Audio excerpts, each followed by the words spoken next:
जी बिस्मिल्लाहिर्रहमानिर्रहीम। मैं इमरान फैज़ हूँ और दोस्तों आप हमारा यूट्यूब चैनल देख रहे हैं ब्रावो स्टेट के नाम से। दोस्तों आज हम डिस्कस करेंगे डीएचए लाहौर का फ़ेज़ 7। देखें फ़ेज़ 7 जो है ऊपर नीचे कोई 11-12 हज़ार प्लॉट पे मुहित है। अगर हम इसकी कंस्ट्रक्शन देखें तो इस वक्त 10 से 15% कंस्ट्रक्शन इसकी हो चुकी है और बड़ी स्पीड से कंस्ट्रक्शन हो रही है। मेरा ख्याल है कोई 10% ऐसे घर हैं जो अभी बन रहे हैं, जो ग्रे स्ट्रक्चर हमें नज़र आ रहे हैं। तो पिछले 3 या 4 साल से जो कंस्ट्रक्शन रेशो है फ़ेज़ 7 की वो बहुत अच्छी रही। अच्छा, उसकी 2-3 मेजर रीज़न्स हैं। अगर हम उसको देखें, 9 प्रिज्म बहुत बड़ा फ़ेज़ बनने को आ रहा है, लेकिन अगर आप देखें तो पिछले 5-6 साल से वो डेवलप हो रहा है, उसका पोजीशन नहीं आ रहा। एक तो ये रीज़न है कि जिसकी वजह से फ़ेज़ 7 में बहुत कंस्ट्रक्शन हो रही है। दूसरी एक जो मेन रीज़न थी वो ये थी कि फ़ेज़ 6 जो है वो अपने आलमोस्ट सैचुरेशन लेवल तक पहुंच चुका हुआ है कि जो अच्छा प्लॉट है वो 7 करोड़ को क्रॉस कर गया है। एक कनाल का एवरेज प्लॉट जो है वो आपको 5 और 6 करोड़ के इन बिटवीन मिलता है। फ़ेज़ 5 जो अच्छा प्लॉट है वो आपका 7 करोड़ को क्रॉस कर गया। एवरेज प्लॉट आपको 5.5-6 करोड़ का एवरेज प्लॉट या इवन बाउंड्री के करीब प्लॉट मिलता है। तो फ़ेज़ 7 में जो इन्वेस्टर्स इंगेज हैं उसकी भी एक रीज़न ये है कि प्राइस बड़ी मुनासिब है, पोजेशन है, वहाँ पे हर गली में आपको कोई ना कोई घर नज़र आ जाता है। तो इसलिए इन्वेस्टर्स भी इंगेज होता है कि आपको 3 करोड़ का 2.5 करोड़ का एक मुनासिब प्लॉट मिलता है और 3.5 करोड़ का और 4 करोड़ का आपको कोई बेहतरीन प्लॉट मिल जाता है। और स्पेशली बिल्डर्स बड़ी स्पीड से इसमें इंटरेस्ट ले रहे हैं। उसकी वजह यह है कि अभी आप अगर एक एवरेज घर की बात करें, जो कि आप अगर 3 करोड़ का प्लॉट लें और 4 करोड़ पे इन्वेस्ट करें तो 7 करोड़ के बजट में आपको एक रीज़नेबल घर मिल जाता है, जो कि अभी फ़ेज़ 7 में 9 और 10 करोड़ के दरमियान बिक रहा है। तो बिल्डर को भी 2-3 करोड़ पे प्रॉफिट हो जाता है।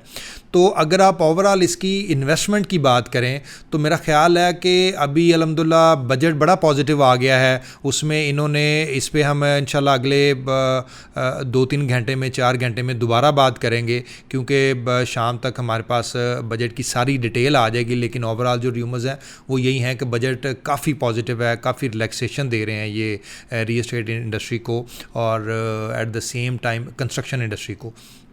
तो उससे क्या होगा कि उसमें अभी जो शॉर्ट टर्म इन्वेस्टर है वो इसमें इन्वॉल्व होगा और सबसे ज़्यादा इंटरेस्ट जो है वो इन्वेस्टर फ़ेज़ 7 में ले रहा है। द रीज़न इज़ कि ये ऑन ग्राउंड प्रॉपर्टी है, इसकी अप्रोच बड़ी अच्छी है, गोल्फ क्लब इसके अंदर है, इसकी उधर से बरकी रोड से अप्रोच है, एयरपोर्ट से अप्रोच है।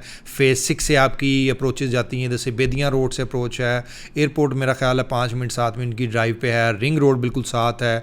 ये सारी चीज़ों को अगर आप देखें तो फ़ेज़ 7 की इन्वेस्टमेंट एक बेहतरीन इन्वेस्टमेंट है और इसमें जो रिस्क एलिमेंट है वो ज़ीरो है। अच्छा, रिस्क एलिमेंट ज़ीरो का मतलब भी थोड़ा सा समझे कि कई दफ़ा क्या होता है कि आप फाइल्स में इन्वेस्ट कर रहे होते हैं। फाइल्स भी अगर आप with the passage of time अगर आप 2 साल 3 साल 4 साल का प्लान करते हैं, जो डीएचए की फाइल्स हैं, तो वो भी सिक्योर इन्वेस्टमेंट होती है, उस पर भी हम बात करेंगे।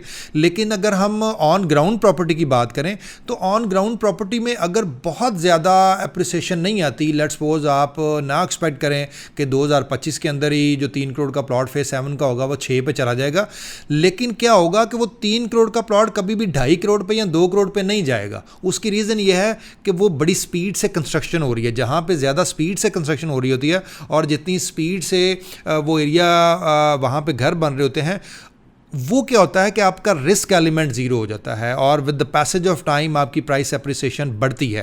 अब 3 साल बाद की मिसाल लें कि इस वक्त जो फ़ेज़ 6 का एक बेहतरीन प्लॉट है जो कि आपको अराउंड 7 करोड़ मिलेगा, अगर आप 3 साल बाद चल जाएँ 2028-29 की बात करें तो वो बहुत ज़्यादा ग्रोथ नहीं होगी, लेकिन क्या होगा कि वो 7 करोड़ का प्लॉट आपका जो है वो 9 करोड़ का हो जाएगा।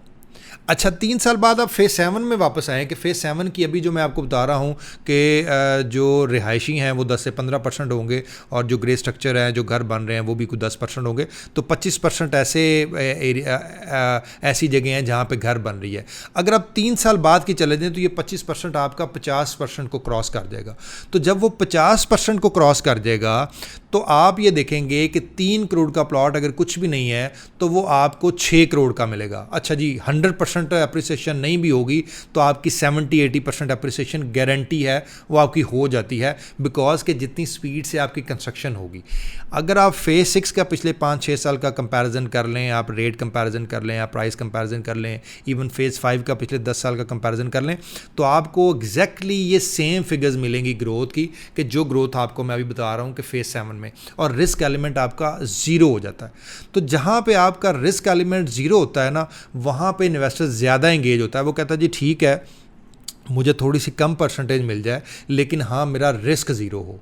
जब आप फिर 2 साल 3 साल 4 साल का सोचते हैं, तो फिर आप एक प्रॉफिट मार्जिन की तरफ मूव करते हैं कि आपको हाँ अब इतना प्रॉफिट मिलेगा। तो इसलिए मुझे लगता है कि फेज़ 7 अभी एक तो अगर बयाना शुरू हो जाते हैं, जो कि आई एक्सपेक्ट कि अगले 2-4 दिन में, हफ्ते में यहाँ पे बयाना शुरू हो जाएंगे, तो एकदम से एक प्राइस बूम आएगा, एक प्राइस अप्रिसिएशन आएगी। वो शायद अगले 2-3 महीने में, 4 महीने में हो सकता है।